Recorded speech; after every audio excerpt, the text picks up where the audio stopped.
হঠাৎ নিঃশ্বাস নিতে কষ্ট হচ্ছে, বুক ভরে দম নিতে পারছেন না, এই শ্বাসকষ্ট হতে পারে ছোট সমস্যা, আবার মারাত্মক রোগেরও কারণ। আজ আপনাদের জানাবো শ্বাসকষ্টের কারণ, লক্ষণ, চিকিৎসা এবং ঘরোয়া সমাধান সম্পর্কে। শ্বাসকষ্ট বা ডিসপনিয়া সেটি হচ্ছে সঠিকভাবে শ্বাস নিঃশ্বাস না নিতে পারা, অর্থাৎ যখন আপনি শ্বাস নিতে যাচ্ছেন দম বন্ধ হয়ে আসা, দম ভারী হয়ে আসা, বা এমনও হতে পারে অক্সিজেন সরবরাহ কমে যাচ্ছে আপনার শরীরে, তখন মনে হচ্ছে এখনই আমার জীবনটা বের হয়ে যাবে।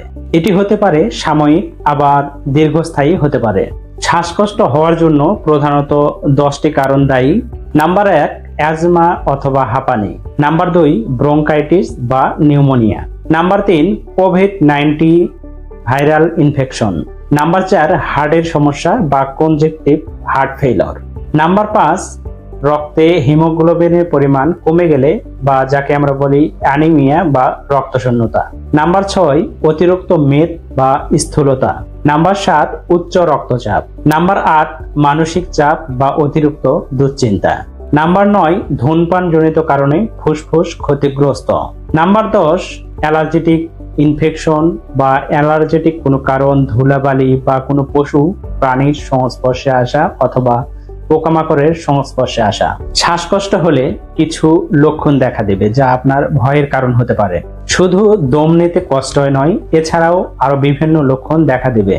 বুক ধড়ফড় করা, গলা বা গলার নালী অথবা বুকের মধ্যে দিয়ে নীল আভাব দেখা দিবে। বুকে অতিরিক্ত চাপ লাগবে এবং হাঁপিয়ে উঠবে। যে কোনো কাজ করলে সেক্ষেত্রে অল্পতেই হাঁপাহাঁপি শুরু করে দিবে। কথা বলার সময়ও দম আটকে আসবে। ঘুমাতে গেলেই দম বন্ধ হয়ে আসা। এগুলো সমস্যা দেখা দিলে দ্রুত চিকিৎসা নিতে হবে। এমন রোগকে ডায়াগনোসিস করতে গেলে অবশ্যই আপনাদের কিছু পরীক্ষা নিরীক্ষা প্রয়োজন হবে। সেক্ষেত্রে আপনারা এক্স-রে অথবা সিটি স্ক্যান করতে পারেন। এতে ফুসফুসে কোনো আক্রান্ত আছে কিনা সেটাই জানা যাবে। ইসিজি করতে হবে, সেক্ষেত্রে হার্টের কোনো দুর্বলতা, হার্টের কোনো সমস্যা, হার্ট অ্যাবনর্মাল আছে কিনা সেটি জানা যাবে।